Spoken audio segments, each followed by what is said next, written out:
Hey guys, this is George from Jakey's Reef Shack. Don't mind my table and the mess.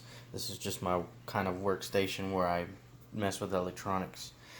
Today we're working on the OR120. It's a LED strip light from Orphek. I really like this light. It's really nice.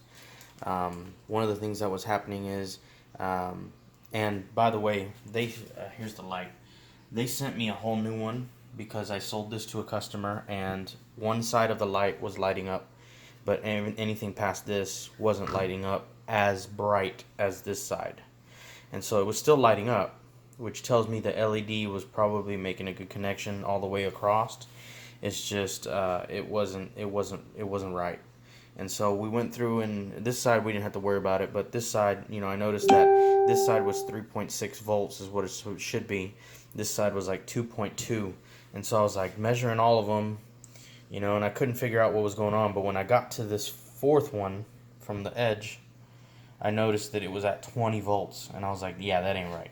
And so we jumped it, and so when we jumped it with the jumper cable, every single light came on perfectly fine, except for obviously that light, because we jumped it from the positive to the negative, basically taking it completely out of the circuit.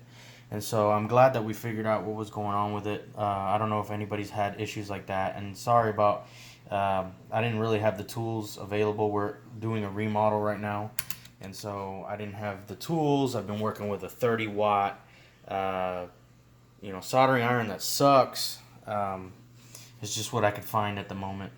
But to take this apart, you take the edge off the sides, which is this. And I don't recommend doing this unless you have, because if you contact Orphek, they're really good about sending you a new one. They don't even argue.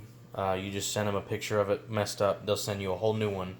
But just in case you wanted to repair this one, or you kind of feel a little brave and want to just take it apart and see what's going on. Or if for some reason they deny you, or you bought it used or something, this is a good way to kind of check out what's going on. But you got these screws right here, and there's 4 screws. They're little, I don't know if I can zoom into that. They're little hex screws. And here's the tool here that I had. I work on other stuff too at work, so I just had it lying around. I'm glad it was the right size. And so I took those 4 out on both sides, and then there's like a little thing here that goes in there. It goes under and holds this lens on.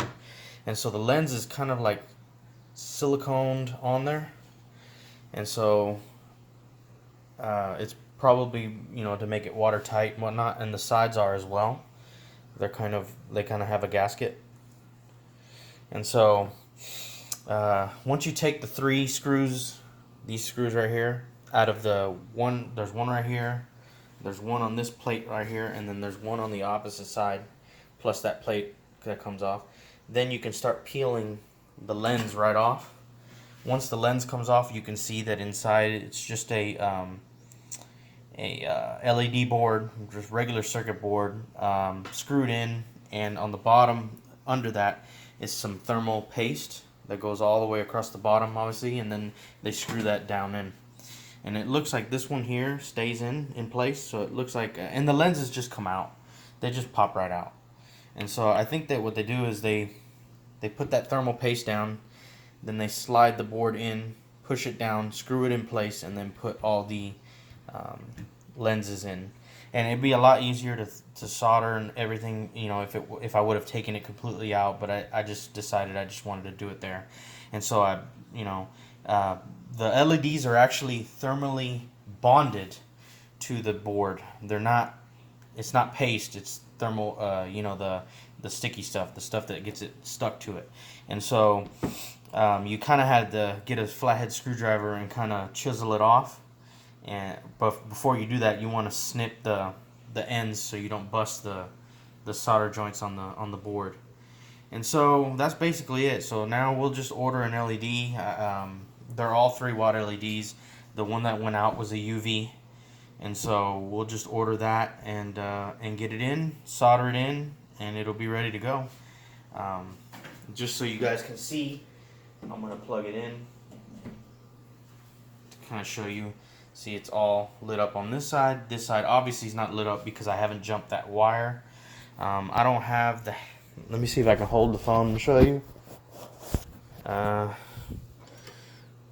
Don't know if I can hold the phone and show you, but if you jump this...